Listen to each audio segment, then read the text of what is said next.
there's breaking news. John Bolton, former Trump national security advisor, and Bush 1, his third national security advisor's home was raided in Bethesda, Maryland, about 7 a.m. this morning Eastern time, and his office was raided just a little while ago. And we'll be monitoring that. In fact, let's jump right to cable news in just a moment.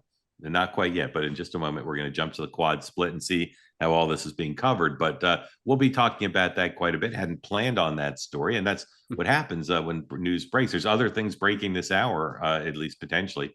We'll tell you about those too. Larry's here in for Sean.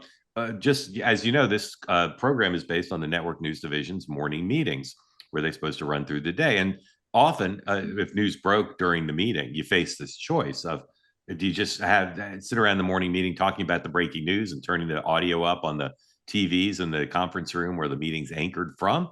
Or do you just say, all right, well, the story's playing out and we got to still do the business of the morning meeting? And in my experience, could go either way. Sometimes we just all sat around, watched TV and talked about that one story. And then after 30 minutes of that, somebody said, hey, there's other stuff we need to talk about. And there's shows that need to be produced. So let's all, go back to work at the end of Hill Street Blues.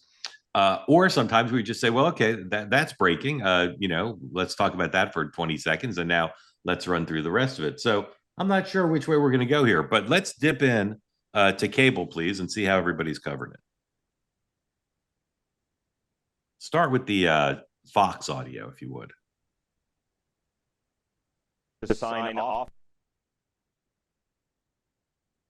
They could find. They had a very specific list of what they're looking for. Multiple sources say this is related to classified documents. What's not clear if these potentially are the classified documents that Bolton, Ambassador Bolton, after he was fired from the first Trump administration, was trying to hold on to as he wrote his book back during the first Trump administration, if that's related to that. We know his attorney at the time said that there were no classified documents, but that's a little bit murky right now at this point, so we're waiting to see what's happening there. Separately, at his office in Washington, Fox's D.C., Justice Department correspondent David Spunt. Ambassador Bolton is there. He's been talking to agents, and we saw some FBI agents leave with a couple of SUVs with some documents outside the back of the office there, as you see a live look there. So, as Mark, Bolton was a Fox contributor at one point, right? There is no a million years ago.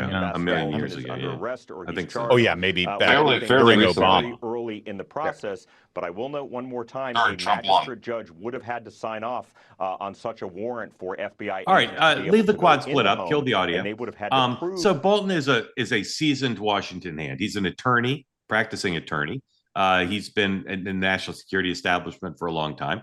As we were talking about before we came on the air, he had an exploratory committee to run for president in 2016, right? It was 2016, right? Yeah. Well, I think he set up the committee in 15, but it was but for the 16th cycle. And I'll just be straightforward here.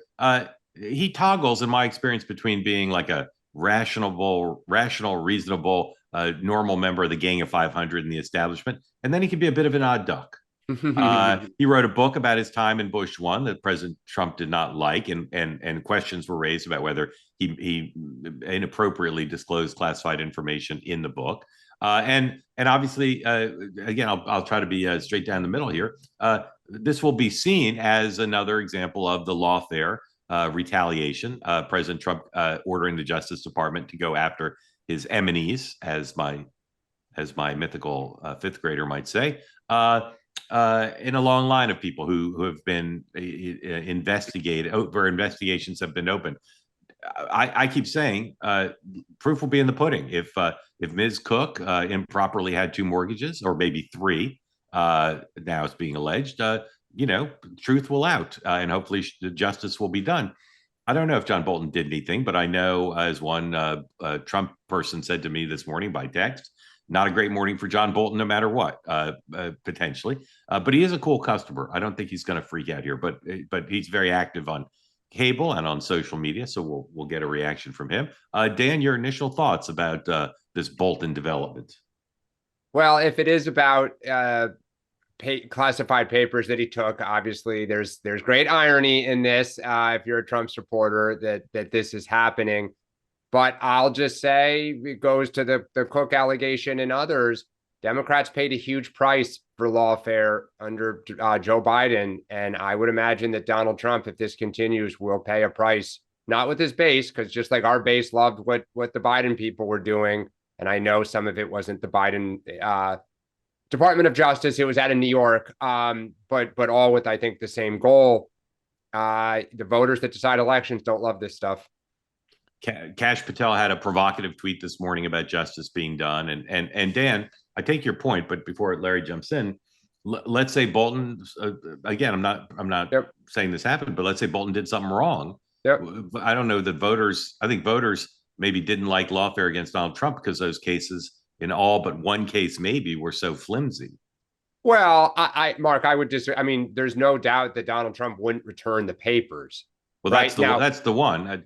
I think what was going on in Georgia was also pretty legit. But I mean, look, it is what it is. It's now, history. But I think, as was often the case with Trump, you had to ask yourself, if he were not running for president again, would those cases have likely happened, right? In this case, you have to ask yourself, if they were not such vocal critics of Donald Trump, or in the case of Cook, not doing what he wants, would they have received this treatment? And that's, a question for the public to decide. We'll look for the facts. Well, no, we can tell the public no. The answer is no, they wouldn't have been brought.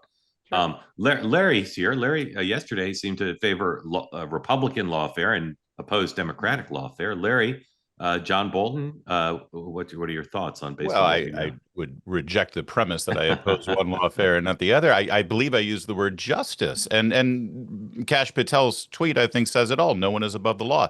And that was a lesson hard learned over the last several years under President Biden and the various district attorneys in Atlanta and in New York and in the state of New York as well, the Attorney General. In fact, coming on the heels of the egregious penalty levied against President Trump unfairly by that very odd judge in New York, thrown down by the appeals court yesterday, I think that you're right, there's some irony here. I suspect, though, that our irony focus is a little different, you and I, because unlike Donald Trump, with whatever documents he had from his time as president, John Bolton was not president. And there are different rules. There are different protocols with regard to having documents from your time working in service for an administration if you're the president of the United States versus a, 3-month-long stint as the national security advisor. So if he had classified documents, he should be punished. And here's the other problem. You know who else was never president but had possession of classified documents? Joe Biden. And we know what happened with that investigation. He was president. What do you mean he was never president? No, he had those documents when before he was president. I see what he acquired documents when he was a senator.